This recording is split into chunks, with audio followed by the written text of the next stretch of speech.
What is going on, guys? Welcome back to the channel. So in the last video I spoke about selling the 2022 King Ranch. It is now gone. It's moved on. I've moved on. I wiped my tears, and yeah, we're in another truck. So has the new truck here in a little bit, but let's kind of explain my thought process, which might not really make sense to you, but I tried to go as long as I could without a truck, and that lasted about 5-6 weeks at most. So I was daily driving the motorcycle, which I'm still gonna ride the motorcycle a lot.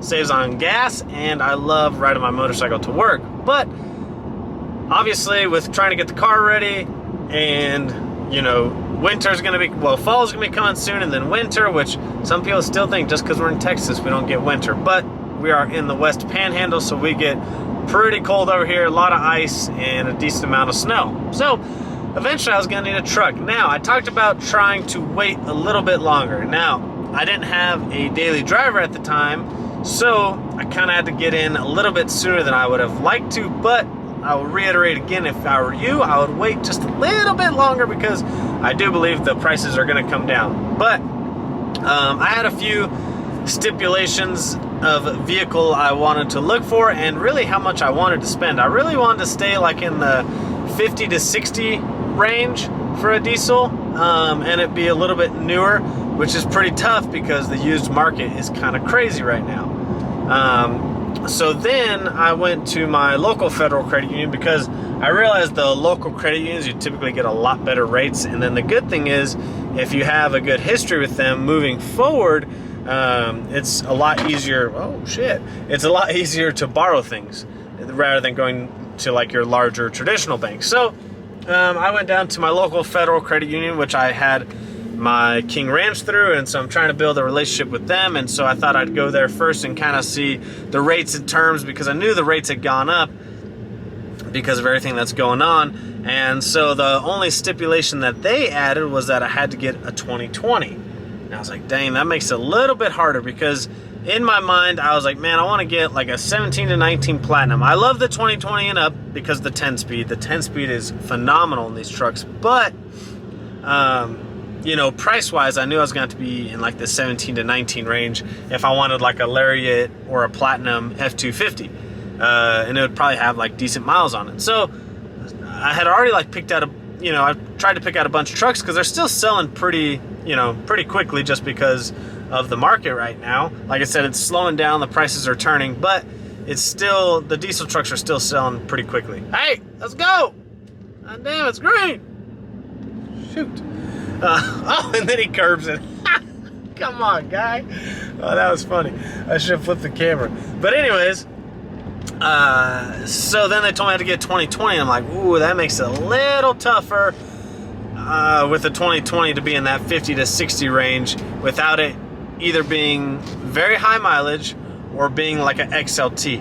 And I was okay with getting an XLT if I could find an XLT Plus.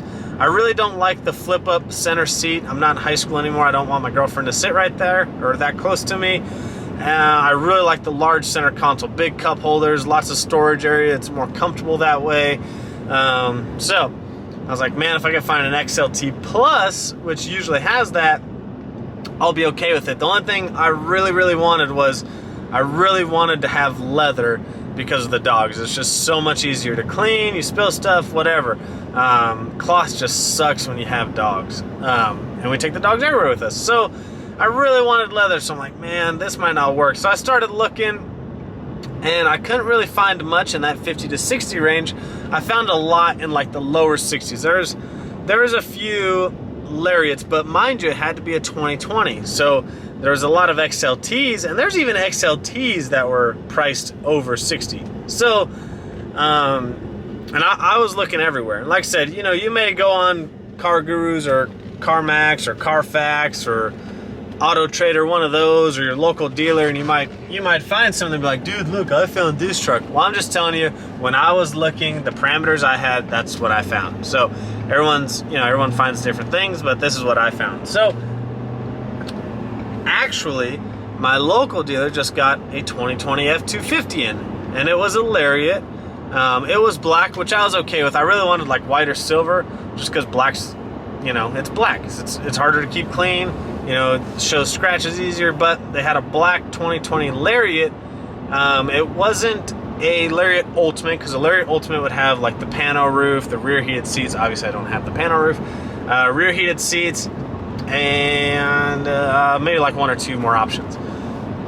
So then, take you back just a little bit, the 2020 silver F-250 Lariat I had was a Lariat Value Package, which, this sounds ridiculous, but if you've had a push-button start every time you've had a truck, recently, not obviously when you're in like high school, but, and then to go to like a keyed start and a non-keyless entry, it's kind of annoying. It's just, I know, first world problems, but it's just annoying when you go from one to the other. So I was like, man, I really want the keyless entry, because it's nice. Fords are really nice having the keypad on the door. Not to like leave your car keys in all the time, but like if you're running into the grocery store, you're going to the gym, or like you're at the track and you want to lock your stuff, but you don't want to carry your key around, having the keypad and then obviously having the keyless entry is super, super nice. So that is one thing, that is probably like my number one favorite thing about Fords, is the keypad on the door. But anyways, so my silver F-250, that drove me nuts, was the keyed ignition and the non-keyless entry. That, like, I had the keypad, but it's like, well, I have to use the key anyways to unlock the doors.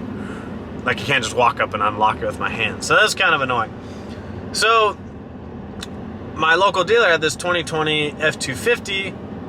Obviously diesel, it was a Lariat, it was black, it looked really good in the pictures. And it come to find out, it's kind of a weird spec. And it was a corporate vehicle, so it's got a lot of miles on it, and I'll talk about that in probably another video, because it does have pretty high miles. But it was a really interesting spec, and I want to show you guys that now. Okay, so we'll start with the inside of the truck since we're already in here. A couple things. It's not a Lariat Value Package, so it's got the push-button start, obviously. It's got heated and cooled front seats, which I believe a Lariat Value Package also has, because it has leather seats. It is not a 2022, so it doesn't have the big screen. It just has like your normal screen. It also has lane departure assist. So they all have the exhaust brake, obviously, but it has lane departure assist, but doesn't have a 360 camera. So a Lariat Ultimate Package, which is what Joe has, would have that and the 360 camera, whereas this has that and just a backup camera, actually. It does have the BLIS, the blind spot monitoring system, so, you know, if you're trying to change lanes, and probably my most favorite thing about that is that you can set it up with a trailer. And so if you set your trailer length, I've talked about this on my silver one, but you set your trailer length and it actually makes up for the trailer length also. So it won't let you, you know, it'll flash at you if you're trying to get over and there's no one right here, you know, but there's someone 28 feet back because of your trailer. Like I said, no pano roof, no rear heated seats. Got the seat folded up right now because I was doing some cleaning in here. And then it does have a wireless charger, which Joe's is a Lariat Ultimate, and I don't believe he has a wireless charger. So I do believe this truck, man, my ass is sweaty. I do believe this truck was kind of like a custom spec. I don't believe there's an actual package for this. Now there could be, but, and maybe not custom spec, but they picked a few certain options that don't normally come in a Lariat, because like this is almost like between a Lariat Ultimate and a Lariat Value, but then has some stuff that a Lariat Ultimate wouldn't have, which is pretty cool. So then first thing you notice when you get out, obviously that's a used truck, you can see they're pretty worn, but it does have power steps. And it also has a power tailgate. And like I said, it does have the BLIS, you know that because it has that in the taillights, which my Lariat Value Package actually had the BLIS, which was super nice. I'm telling you, one of my favorite things besides like the keypad entry was that. So we go around to the front and you notice it actually just has halogen headlights, which I'm not a huge fan of. I really love the LED ones, so these definitely be an upgrade, but I love the LED going around. But my Lariat Value Package was a Lariat Value Package with a blackout package, so it came with like the blacked out grille, the paint to match bumpers, the black emblems, and then it came with blacked out LED headlights, which was super nice. Came whereas this one kind of has a chrome package on it. So it's got the chrome grille, the chrome bumpers, chrome badges, but then the mirror caps, those are painted to match. So then this truck also has the LEDs in the bed, which my Lariat value package also had, which is a nice touch. It did already come with the gooseneck hookup, the fifth wheel hookup, B&W. This was an aftermarket accessory that whoever the owner was before added, but it's nice that the truck has it. Now you can see the bed is totally just smoked. So what the dealer and I worked out is the windshield was cracked and then the bed was smoked. So they paid for a new windshield and they paid for a new bed liner, which was super nice. We'll get more into that once we get into the upgrades, but kind of just wanted to show you like the basic features of this truck and the spec of it. But it's a good looking truck. It is super dirty right now, but I kind of just wanted to show you guys the ins, the outs, and the small specs on the truck. So I think that's pretty much all the highlights I wanted to go over. The truck, I got it a few thousand under 60 actually, and I'm going to show you guys that in probably the next video, the reason why I got it so cheap. One is the high mileage. That's like the biggest thing. We did work in a new windshield and a bed liner, which I'm super pumped about. We already got the new windshield installed, and the bed liner actually gets installed tomorrow. And then there's some cosmetic stuff on that side over there that we got to get taken care of. That also was the reason why I got it pretty inexpensive. But I think the biggest reason, well, I know the biggest reason, is the mileage on it is pretty high. So I want to do a video on things to look for should you buy a high mileage vehicle. You know, and there's a lot of factors that go into it, and I've thought about it a lot and did a lot of research, and I've had vehicles with high mileage before, used ones, and sometimes they're hit or miss. So hopefully we made a good decision. But hopefully you guys enjoyed the video. I just want to talk about the specific spec of this truck now that I've had a 2020 Lariat value.